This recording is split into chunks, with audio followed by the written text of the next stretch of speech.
compassion, teamwork, leadership, organizational skills, all of those things that you're kind of trying to convince a college that you are a standout in activities. The goal is to make sure that dancers have an intention and strategy going into this process. Welcome back to another episode of Beyond the Steps, produced by Apollo Performance and Turning Point Dance Creations. We've talked about balancing admissions, we've talked about evaluating programs, and now we're digging into the heart of the matter, choosing the best fit for long-term success. And spoiler alert, that looks different for every person. Kathy, this is where your expertise really shines. So let's dive in. So many dancers chase the dream team, Kathy. They are, like you said, the shiny objects. They're out there, the Instagram clips, the TikTok clips, the jackets. How do you help families shift from the dream team to the dream fit mindset instead? One of the things that we do when we start working with dancers in particular is we'll do a dance evaluation. I think dancers need a little dose of reality. We don't want to kill their dreams, but we do need to give them a dose of reality about what level that they are in currently as a dancer compared to where they need to be looking at some of those elite teams. So we will often start working with dancers on the evaluation process so that we can identify their strengths and their opportunities for improvement so that they can use their high school years to work on the areas to get them to the best that they can be when it comes time for recruitment or auditions in their senior year.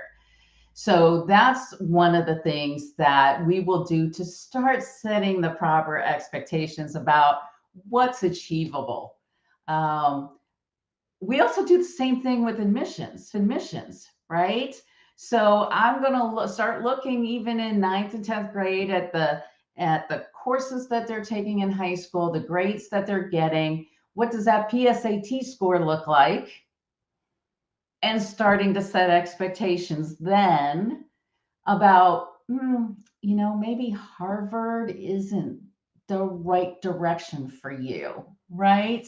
So it's not that we want them to feel like they're less than or discourage them in any way. If you want to apply for Harvard and you want to spend the time on that application with a 5% or less acceptance rate, I'm going to help you do it because I don't want you to say that you didn't try, but I'm also going to be realistic with you about the chances of making that happen, right?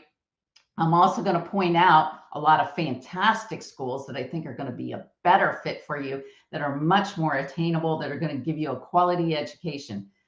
Do the same thing with the dance teams, right? There's so many great teams out there. You don't have to look at the top 10 and think, unless I get on one of those teams, I'm not going to be successful. That's not true. So many great opportunities. Side question. So when you're starting to consider colleges and universities, unless you've heard of a school through a conversation or, my dad and my uncle or my mom went to this college, so I want to go to this college, right? There are a lot of colleges out there that are not necessarily on the top of everyone's mind. You may not even be aware of that are great programs, either academically, dance, or both.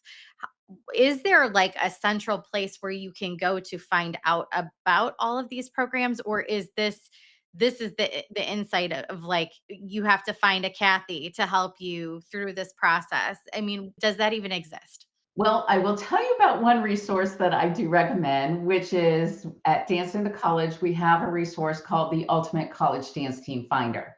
It's an online tool that lists over 670 colleges and universities.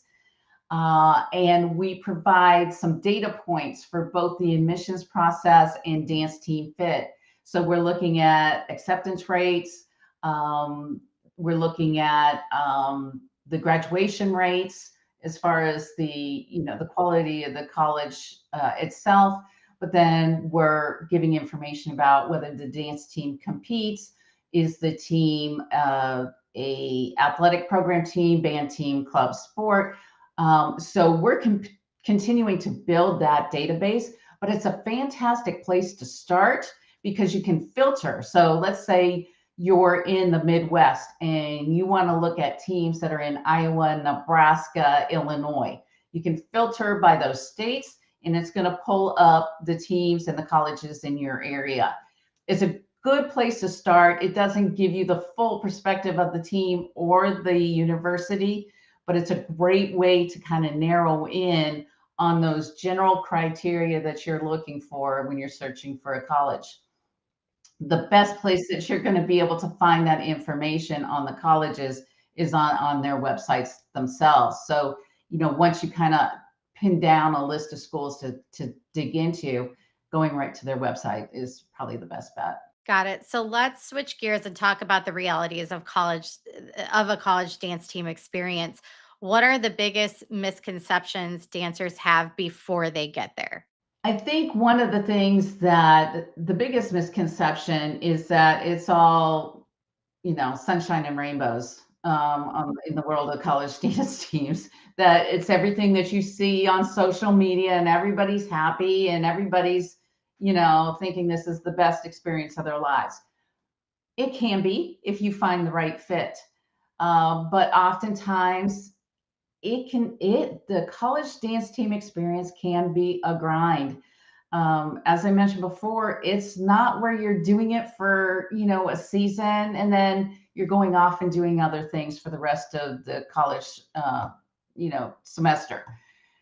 This is year round. You're making a significant commitment that a lot of times does not permit you to do things that you would otherwise like to do once you're in college.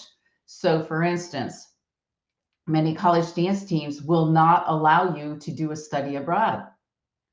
So, if that's something that you want as your college experience, then you're giving that up, right? For many teams, not all.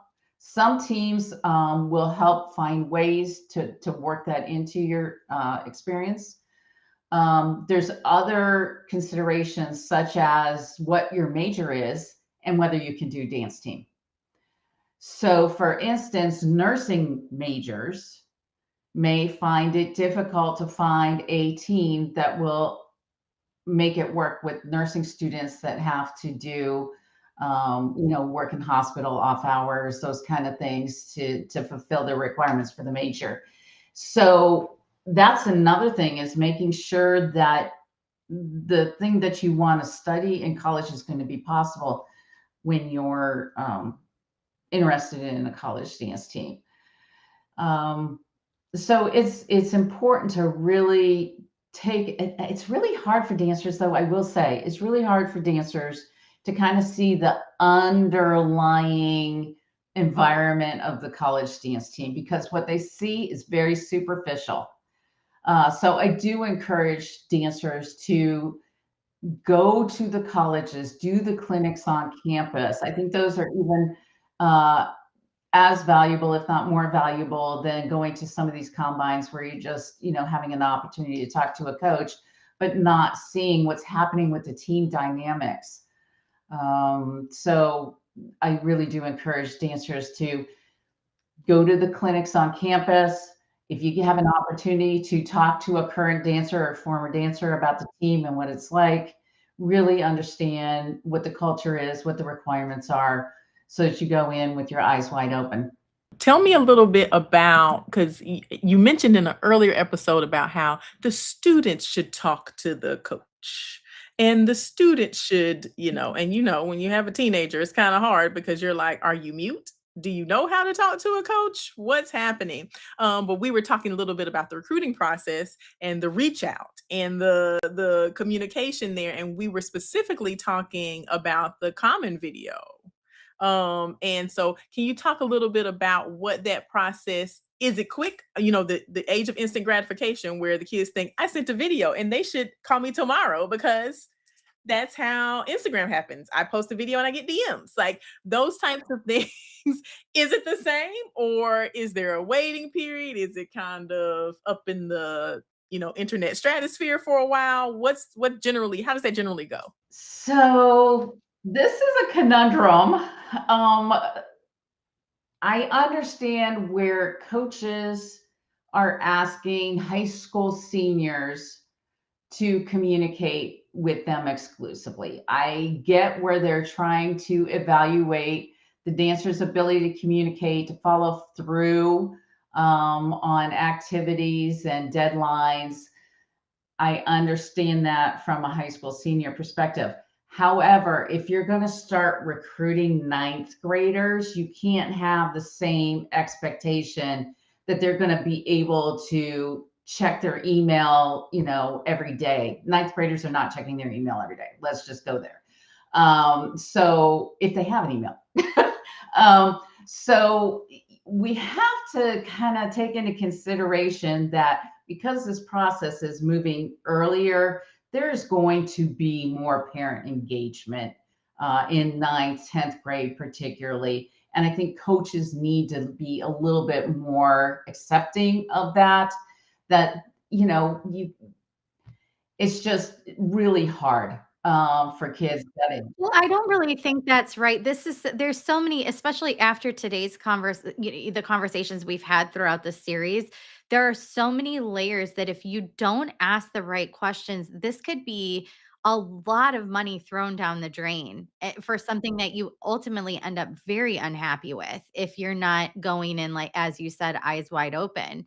And parents, you have to protect that's the job, is to protect your kids, right? And protect your kids as much as possible. This kind of falls into that bucket for me. Yeah. And I will say, I think when athletes are being recruited, I think parents are being asked to engage more than what we are currently seeing in the dance team environment. Like, talk to your coach about the feedback on your technique. Talk to the coach of what can I do to be a better fit for this team technically, or, you know, my vibe, my whatever it is. But if it's about rules and education and expectations and finances, they don't know. They don't know. Exactly. Yeah, and it's that's going to be challenging as we move forward as well. It's going to be interesting to see if coaches are opening up more to communicating with parents um, as part of this recruitment audition process. So I think one of the things that they don't understand is that communication would probably save them a lot of grief down the road if parents have a clear understanding of the expectations. Have you ever had anybody follow the steps that you're asking them to follow and ultimately decide, this is just not for me. I'm not going to do this club or this activity because I just don't, I'm not getting into the places I want to get into. And basically, did they discover that it's just going to be too much with not enough payoff in the end? I hope when I'm working with dancers, I'm doing my job right when they know going into it what those expectations are, and we are building a college list based on that. So one of the first questions I ask dancers when I start working with them is, how much time commitment do you want to make to a team? That's gonna give me a really good idea. If I explain to them that you are looking at upward of 20 to 30 hours a week for the entire year, based on what season you're in, where you're competing, that kind of thing, at these elite teams, and you will probably not be able to do a lot of the things that you may want to do. Are you willing to make that kind of commitment? And I really get them to think about that, and oftentimes they'll be like, no, that's really intense. I don't want to be in that cutthroat, trying to, and that's part of the things I talk to them about too, is just because you make that elite team doesn't mean you're going to dance on the competition floor. You're going to have to compete for that spot even once you get there. Is that what you're looking for? So I try to bring these realities into our conversations with dancers much earlier so that when they build a college list, it's much more likely that they're going to find the college and team that's going to be a great fit for them rather than getting so far down the road only to find that that's not going to be a great place for them and they've not put together a kind of a list of other colleges that are going to be acceptable for them. It kind of leaves them with I either do this team or I don't do a team at all. And that's what I try and avoid. So we talked about college recruiting and dance team becoming more competitive. More students are looking at it. The shiny objects are out there. People are like, "Ooh, I want to do it." So I'm assuming that the college application process, we need a standout because now there are thousands of people that are doing this. And like we talked about before, the common video, the hundreds of those are coming into coaches. So what are some practical strategies that dancers can employ in order to stand out both academically and artistically? This is where it becomes a little different for dancers that are pursuing that dance major, that BFA degree versus the dance team side of it. Again, the paths kind of separate here, where again, the academics become more important. But it's not just the academics, it's also making sure that you are creating this narrative about yourself through the college application that's going to make you stand out in the application process. But what dancers often don't think about is the attributes of a student that colleges are looking for are also the attributes that many college dance team coaches are looking for. So those qualities of compassion, teamwork, leadership, organizational skills, all of those things that you're kind of trying to convince a college that you are a standout in activities, in the way that you conduct yourself, in the way that you work with others. You're showing that to the admissions office, but the college coach is also looking for those attributes and traits as well. So one of the things that you want to do is create a complete narrative about who you are, what's important to you, where you find yourself wanting to spend more time making a commitment outside of the studio. That's going to be important to the college. It's also going to be important to the coach. So it's a balancing act between trying to continue to do the training at the level that's going to help you get on the team, but you've got to be an all-around good person and not just be kind of that one-sided dancer that may be going after that professional career in dance. It looks a little bit different for the dance team prospect. Might be my favorite series that we've ever done in 6 seasons, I have to say. This has just been a fantastic, fantastic group of conversations. I want to share with all of you out there, Kathy is a wealth of knowledge. This is what she does for a living. Obviously, you can find more about her and her services, and I assume book you and retain you, Kathy, at danceintocollege.com. Um, she also mentioned on that website, they also have a separate resource called the Ultimate College Dance Team Finder, which is going to help connect the dots between the dance programs and the academic side of the school systems for you to kind of link up and help find that best fit for your dancer, whatever that may be. And of course, she's there to help you with that. And she also has a book that you can take and share with your dancer, anybody that you know in your life that is having to make this decision in the next 4 years. It's never too early to start reading that book. I might buy this book. I seriously, I think it's so much needed in all my years in this industry. I that we needed this a long time ago, but that book is called The Recruitable Dancer. It's available anywhere you can purchase books online, and you can find out more about. Reach out to Kathy and follow her on Instagram at Dance Into College. Kathy, is that right? That's right. Instagram, Facebook, and YouTube. Anything else that you want to share with everybody out there watching about what you do, or any ways to get in touch with you? I think it's important that families take this into consideration earlier rather than later. The earlier you can be informed about both the college admissions process and the dance team journey, the better off you're going to be. It'll take a lot of pressure off of junior and senior year if you have a plan going into it. And I think the goal is to make sure that dancers have an intention and strategy going into this process, which, if they have that, will reduce the anxiety and stress that goes along with it. And that's ultimately what I want to make sure that we're communicating is, let's take it down a notch, and make sure that these kids are doing this in a way that's productive and doesn't get them so worked up that they can't be the best version of themselves. Thank you, Kathy. Thank you. Absolutely. Thank you so much, Kathy.